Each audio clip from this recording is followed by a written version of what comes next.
Video अगर आपको पसंद आए तो लाइक ज़रूर कीजिए।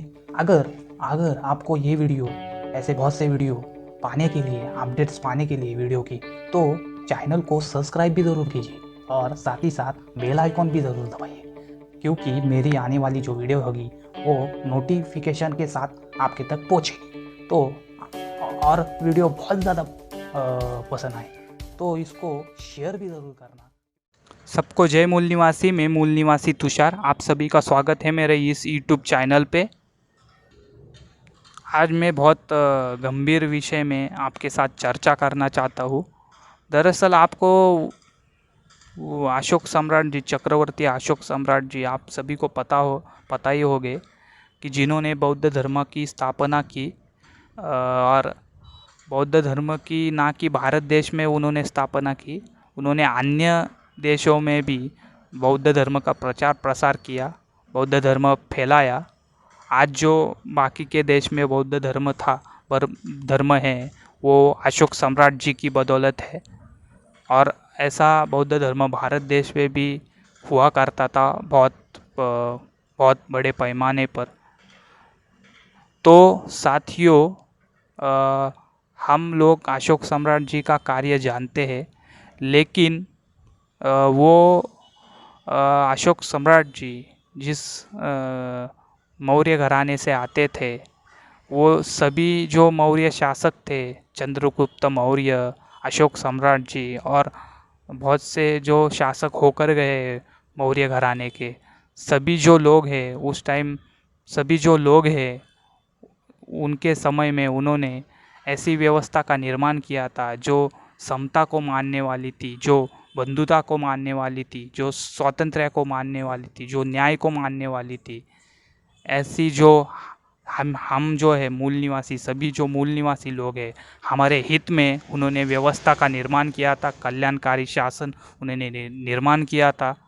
लेकिन कुछ लोग जो है, जिन्होंने जिन जो लोग इसके अपोजिट थे, और मैं वो अपोजिट लोग कौन थे, जिन्होंने जाति व्यवस्था का निर्माण किया, उन्होंने वर्ण व्यवस्था का निर्माण किया, जिन्होंने गैर बराबरी, विषमता, उच्च नीच भेदभाव, इसका निर्माण किया।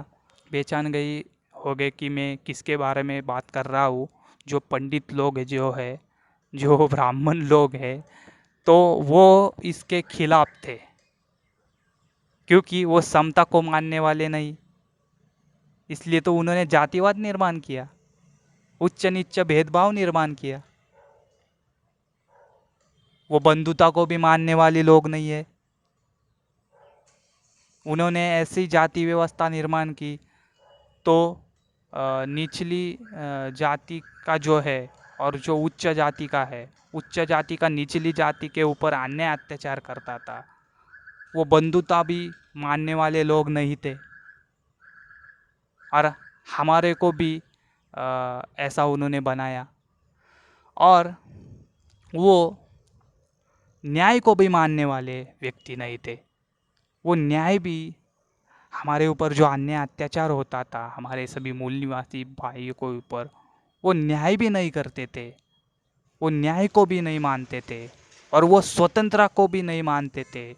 क्योंकि हम बहुत से लोगों को ये करने का अधिकार नहीं था, वो करने का अधिकार नहीं था, किसको शिक्षा ग्रहण करने का अधिकार नहीं था, किसको उससे भी बदतर किसके हाल थे, किसको कपड़े पहनने का अधिकार नहीं। आगे जाकर बहुत से उन्होंने बहुत से ऐसे रीति रिवाज फैलाए कि उससे हमें बहुत ही कठिनाई झेलनी पड़ी।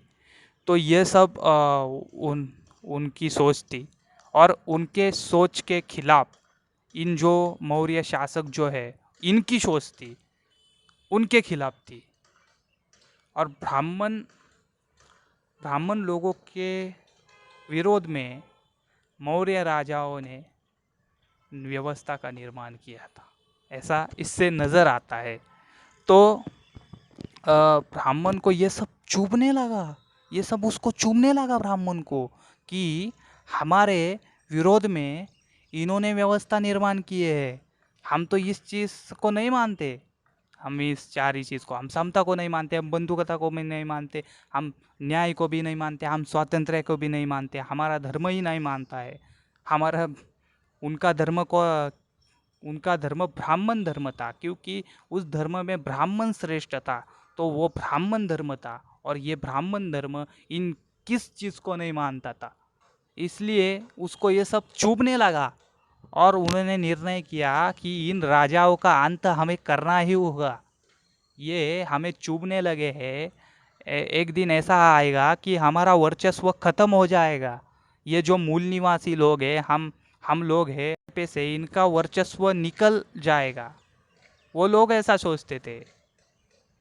तो उन्होंने डिसाइड किया कि इन लोगों का, इन मौर्य शासकों का कुछ ना कुछ करना पड़ेगा। तो पुष्यमित्र शुंग नाम का जो ब्राह्मण था, उसके हाथ से जो लास्ट वंशज है मौर्य घराने का, 10वां राजा है, राजा बृहद्रथ मौर्य, उसकी हत्या कपट नीति से इस पुष्यमित्र शुंग ने की और मौर्य घराने का अंत किया। जो मौर्य घराना उनके खिलाफ था, उनको घातक था ब्राह्मण लोगों को, उसका अंत ब्राह्मणों ने ही किया। और इसका जश्न आगे जाकर वो मनाने लगे। और वह जश्न क्या मनाने लगे? दशहरा। दशहरा मतलब उसका मैं अर्थ बता देना चाहता हूँ आपको। दश मतलब 10, हरा मतलब हार गया। 10 हार गया। 10 क्या हार गया? 10 जो राजा थे मौर्य घराने के, वो 10 हार गए। इसका जश्न वो लोग मनाने लगे। 10 सिर वाले रावण को वो धन करने लगे हर साल। वो आज हम करते हैं। तो हम हमारे राजा का जो मौर्य घराने का जो अंत है, हमारे जो हित में जो मौर्य घराना था उसका जो अंत है, उसका ही उत्सव हम मनाते हैं। और ये ब्राह्मण लोगों ने ये इसकी शुरुआत की।